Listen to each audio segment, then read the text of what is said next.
Have you ever laid in bed, wide awake at 2 a.m., replaying conversations you had days ago? Have you ever created 10 different versions of the future in your head, only to realize none of them actually happened? If yes, then you already know the exhausting prison of overthinking. It's a silent destroyer. It doesn't break your bones, but it breaks your spirit. It doesn't leave scars on your skin, but it leaves wounds in your peace of mind.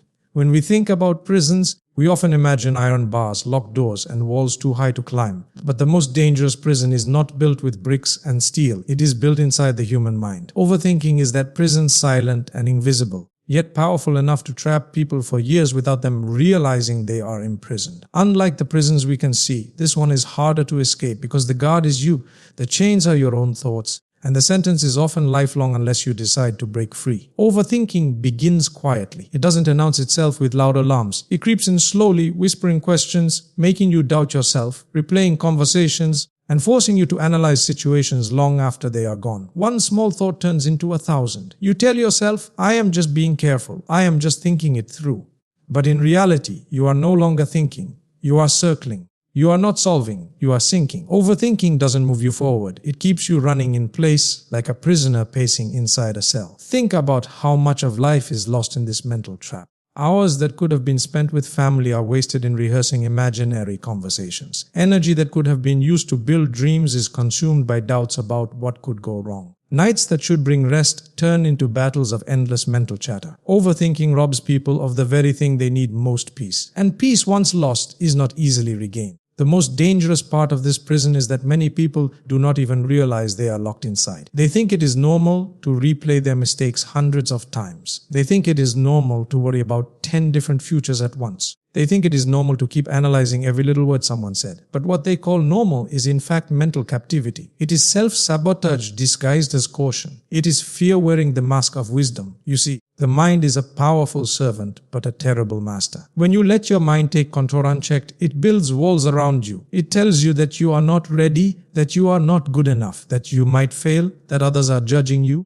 that the worst will happen. And the more you listen, the more you believe, until you no longer act, you no longer risk, you no longer live. The cell doors close tighter, and soon you forget what freedom even feels like. What makes this prison so destructive is that it doesn't need external chains. You can be free in the world, yet a prisoner inside yourself. You can have opportunities around you, yet fail to take them because you are locked in hesitation. You can have love waiting for you, yet push it away because you replay every small flaw. You can have talent inside you, yet waste it because your mind convinces you to wait for the perfect time that never arrives. Overthinking convinces you that you are protecting yourself, but in truth, you are only hiding from life. And here is the cruel irony: the prison of overthinking has no real walls. The doors are not locked. Freedom is just one decision away. But most people never push the door because they don't realize they are trapped. They stay inside, pacing, rehearsing, worrying, planning, fearing, living 1,000 different versions of life in their mind while the real one slips away.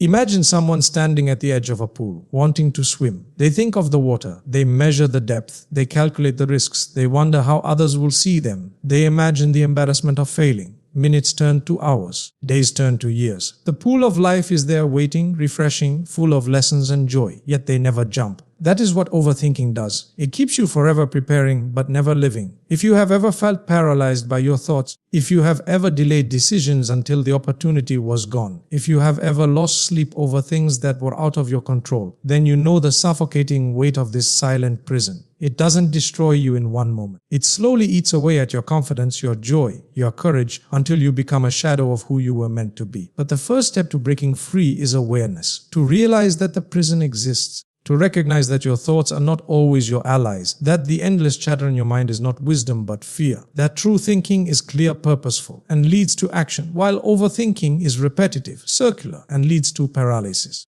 Once you can tell the difference, you begin to see the bars for what they are: illusions. And here lies the truth: no one deserves to live locked in their own mind. Life is too short, too precious to be wasted in imaginary battles and mental wars. The world outside is full of lessons, experiences, connections, growth, and opportunities waiting for you. But you will never touch them if you remain pacing behind the bars of hesitation. The silent prison of overthinking may be strong, but your decision to live is stronger. One of the main reasons people fall into the trap of overthinking is because deep down, they are desperately searching for control. The human mind is uncomfortable with uncertainty, uncomfortable with not knowing what tomorrow brings, and uncomfortable with the idea that outcomes are not always in its hands. So the mind begins to build a false belief, a belief that if it analyzes enough, plans enough, prepares enough, and worries enough, then somehow it can force life to bend to its will. This is what I call the illusion of control, and it is one of the greatest thieves of peace and freedom. Think about it. When you lie awake at night,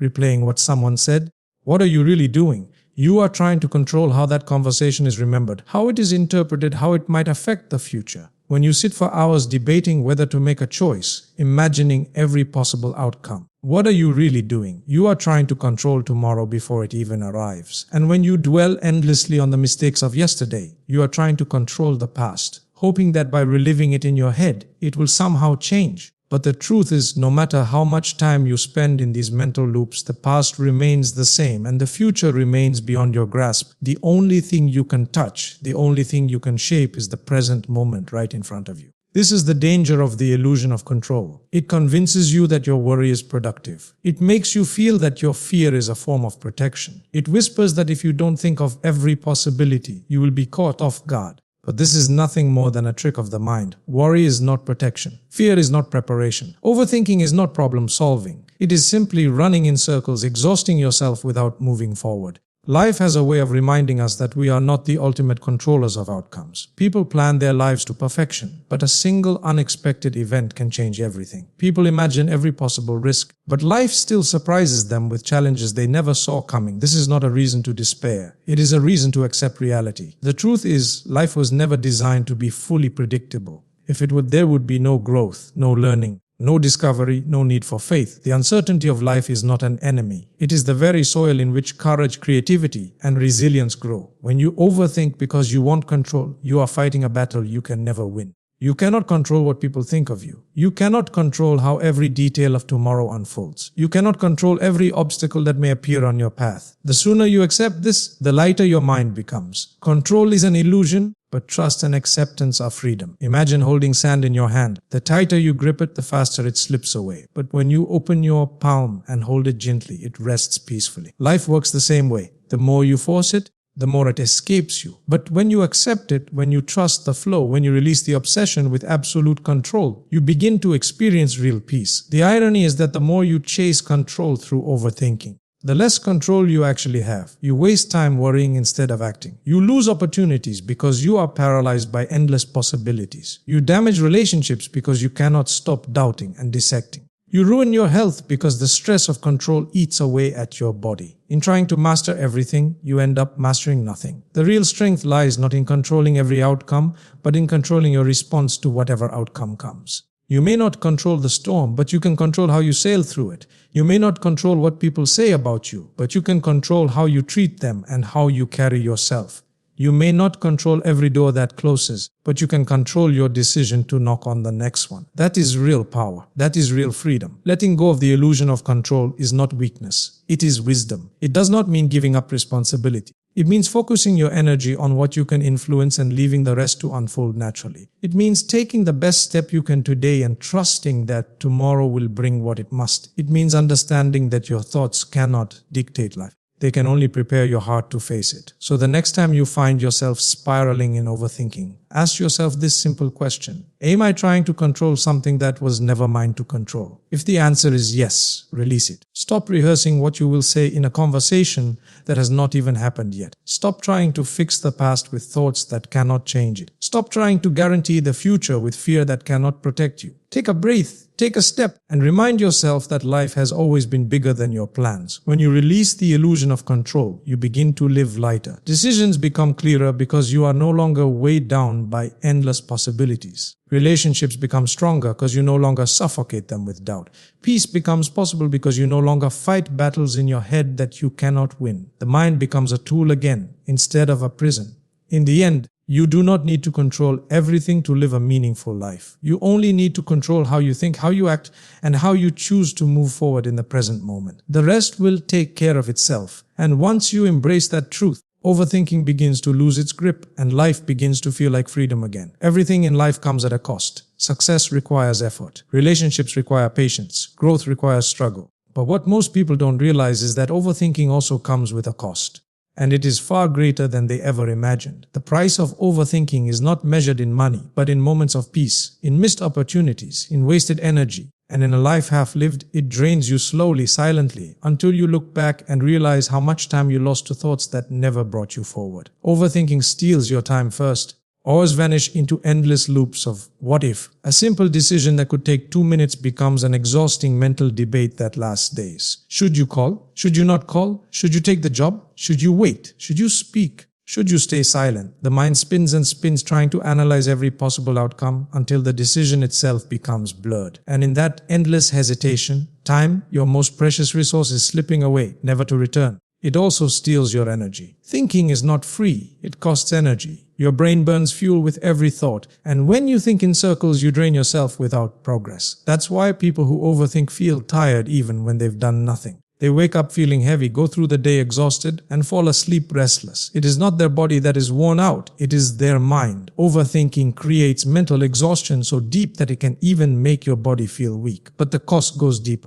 Overthinking poisons confidence. When you think too much, you begin to question your own judgment. You second-guess yourself constantly, telling yourself, maybe I'm wrong, maybe I'll fail, maybe they won't like me, maybe I'm not ready. Every time you give in to that voice, your confidence erodes. Overthinking doesn't just kill boldness, it prevents it from ever being born. You never take the leap because you convince yourself the fall will destroy you, forgetting that the leap could also make you fly. Then there are relationships. Overthinking damages them in ways people rarely see until it's too late. How many friendships have been destroyed because one person kept imagining insults that were never spoken? How many relationships fell apart because one partner replayed every word, every pause, every silence, and turned them into signs of betrayal or rejection? Overthinking creates stories in the mind, stories that may not even exist in reality. And once you start believing those stories, trust dies, love suffers, and connections fade. The cost of overthinking also shows up in missed opportunities. Life presents doors, but when you overthink, you stand in front of the door debating, analyzing, hesitating, until it finally closes.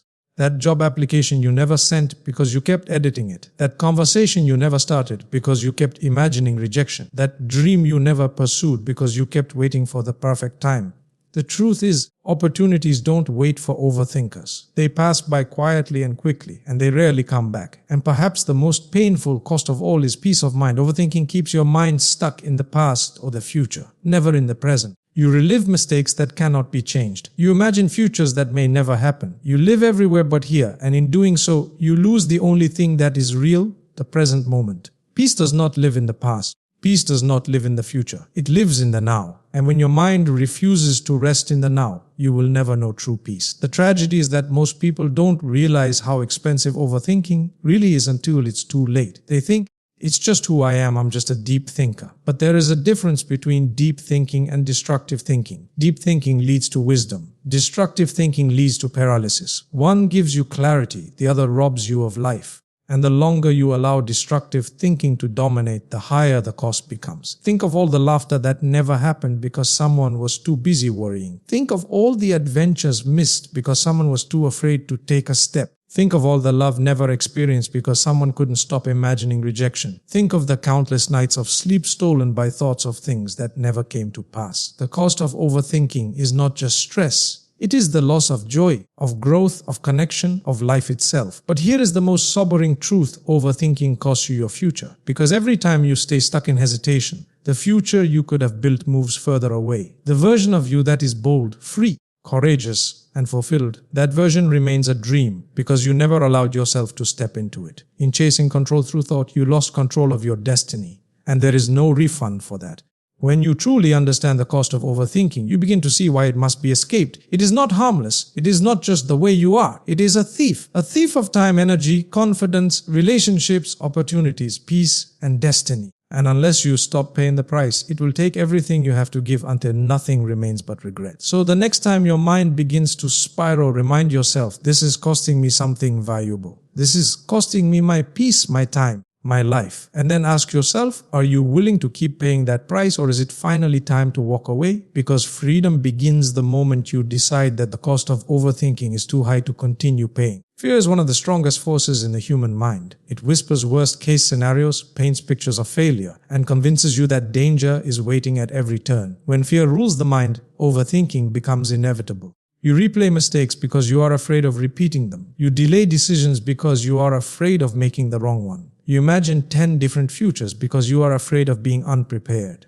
Fear feeds overthinking, and overthinking feeds fear until the cycle feels impossible to break. But there is a way out, and it lies in shifting from fear to faith. Not blind faith, not careless ignorance, but a conscious choice to trust that life does not require you to have every answer, every plan, and every guarantee before you move forward. Fear says, what if everything goes wrong? Faith says, what if everything goes right? Fear says, you are not enough. Faith says, you are stronger than you know. Fear traps you in hesitation. Faith frees you to act, to grow, and to live. When people live in fear, they tend to overestimate danger and underestimate their own resilience.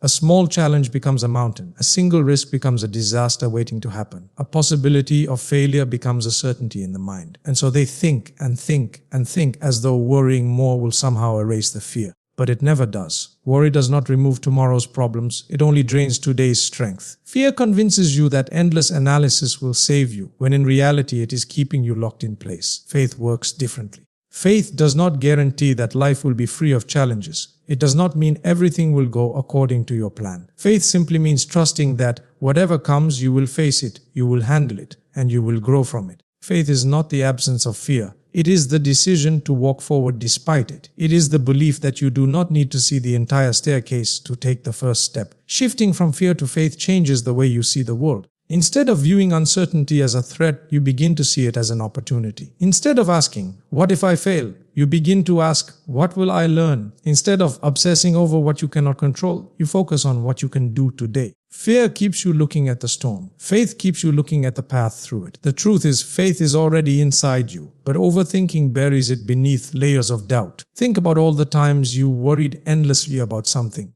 only to realize later that you survived, you adapted, and sometimes the outcome was even better than what you feared. That is proof that life rarely follows the script of your fears. Yet the mind forgets these lessons and runs back to fear again and again. Shifting to faith means reminding yourself daily of all the times you overcame what you thought you couldn't. Overthinking is the mind's attempt to find certainty in an uncertain world. But no amount of thought can erase the unknown. Faith, on the other hand, embraces the unknown. It says, I may not know what tomorrow brings, but I trust that I can handle it. That trust calms the mind. It softens the endless loop of what if. It allows you to take action, even in uncertainty. And the moment you act, the prison of overthinking begins to break. Faith can be built through practice. Gratitude strengthens faith because it reminds you of what you already have instead of what you fear losing. Reflection strengthens faith because it shows you how often your past worries never came true. Small acts of courage strengthen faith because every time you act despite fear, you prove to yourself that you are capable. With time, the voice of fear grows weaker and the voice of faith grows stronger. When you live in fear, you shrink, you play small, you avoid risks, you hide from possibilities. But when you live in faith, you expand, you dare to try, you open doors. You trust yourself enough to step into the unknown. And ironically, faith often brings the very rewards fear tried to keep from you. Opportunities open, relationships deepen, peace grows. All because you stopped letting fear dictate your choices. The most important thing to understand is that fear will always exist. It will always try to whisper in your ear. The question is not whether fear will speak. The question is whether you will listen. You cannot silence fear completely, but you can choose which voice you follow. If you choose fear, you remain trapped in overthinking. If you choose faith, you begin to live with clarity, freedom, and peace. Life is too short to be ruled by the shadows of fear. You were not created to sit on the sidelines, analyzing every step, waiting for the perfect certainty that never comes. You were created to live, to risk, to grow, to trust. And that begins when you shift from fear to faith. Faith is not about knowing what tomorrow brings. Faith is about knowing that whatever tomorrow brings, you will be ready. Overthinking convinces us that the solution to our problems lies in thinking more. It tells us, if you analyze a little deeper, if you weigh every possibility, if you keep rehearsing in your head, then you will find the perfect answer. But the truth is, the solution is almost never in thinking more. It is in acting. Action has a power that thought alone can never achieve. Thinking can plan the path, but only action can walk it. Thinking can imagine the future, but only action can create it. Rumination is like standing on the shore, imagining the ocean 1,000 times, while action is stepping into the water and learning to swim. You can think all day about how cold the water will be, how deep it might go, or how strong the current is, but none of that brings you closer to actually swimming. It is the step, the plunge, the doing that transforms fear into experience and doubt into growth. That is the power of action. Overthinking paralyzes. It tells you to wait until you are ready, until you know more, until the timing is perfect. But here's the secret. Readiness comes through action, not before it. No one is ever fully ready. The greatest achievements in history were not born from people who waited for the perfect conditions. They were born from people who took a step despite uncertainty. The moment you move, something shifts, energy builds, opportunities reveal themselves. Clarity comes not before the action but after it. Rumination, on the other hand, gives you the illusion of progress.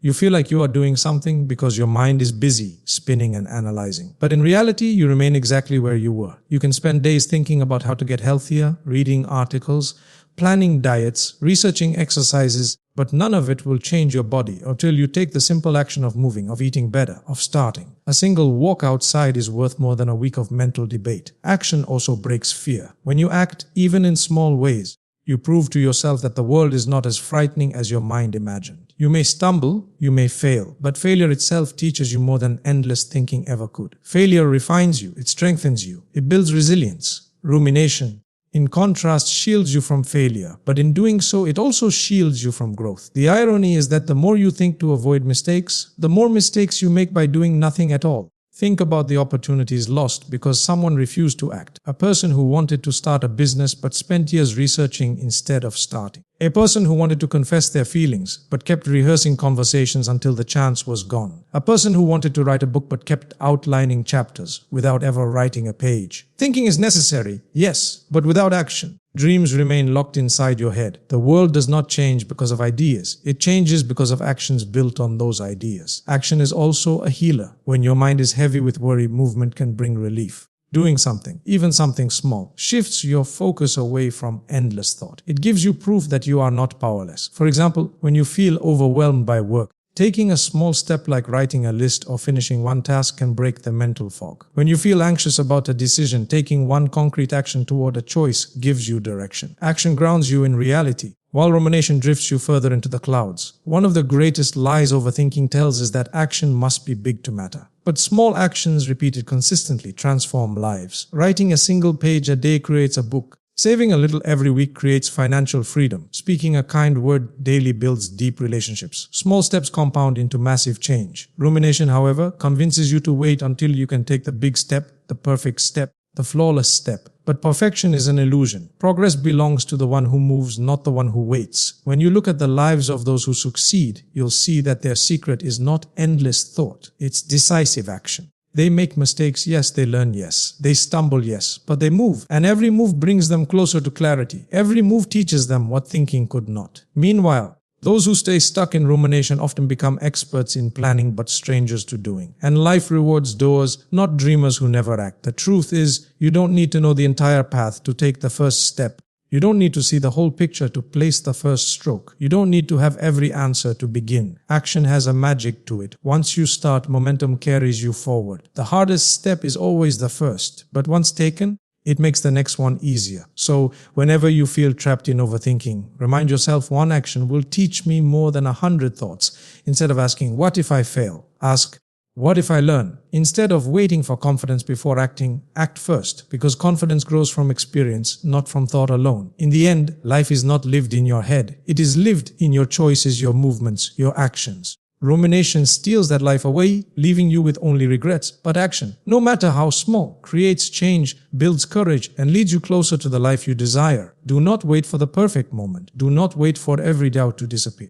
And the power lies in action, not rumination. And the moment you act, even in the smallest way, you begin to break the chains of overthinking and step into the freedom of living. The mind is like a garden. If you leave it unattended, weeds will grow. Negative thoughts, doubts, fears, and endless worries will spread until they choke the beauty of life inside you. Overthinking is one of those weeds. It does not grow overnight, but with time, it takes over the entire space of your mind. The good news is that just like a garden can be trained, watered, and cared for, the mind can also be trained to seek peace instead of chaos. Peace is not something that falls from the sky. Peace is a skill, and like any skill, it can be practiced.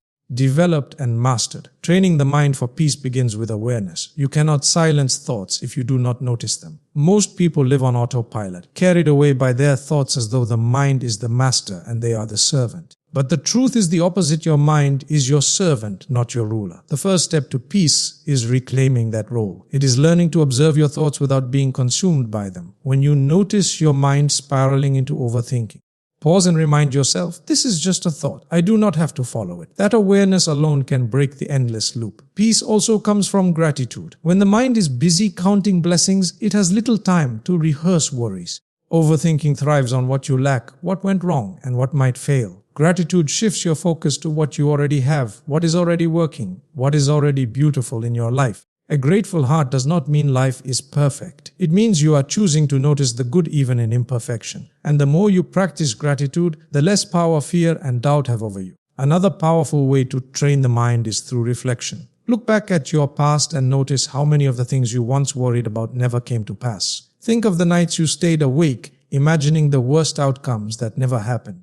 Reflection shows you that your mind is not always right, that fear is often a liar, and that you are stronger than your doubts. When you build this awareness, overthinking loses its grip because you begin to see its tricks clearly. Journaling is another simple yet effective tool. When you write down your thoughts, you remove them from the endless cycle in your head and place them in front of you.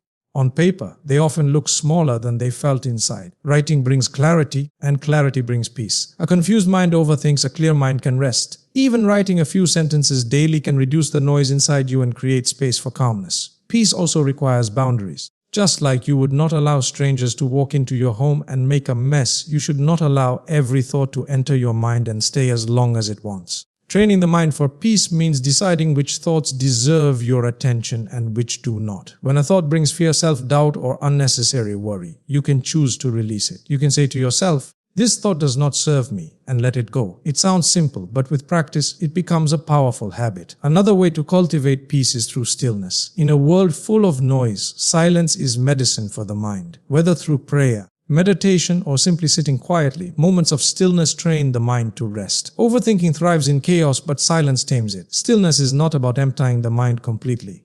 It is about giving your thoughts space to settle, like muddy water clearing when left undisturbed. Training the mind for peace also means learning to act. Peace does not come from perfect control over life. It comes from knowing you did your part and leaving the rest to unfold. When you act, even in small steps, your mind relaxes because it no longer has to carry the burden of what if. Action is an antidote to overthinking, and when combined with trust, it creates peace. Of course, peace is not a permanent state. Life will always bring challenges, disappointments, and uncertainty. But when you have trained your mind, peace becomes your default response instead of panic. You begin to face storms with calm instead of fear.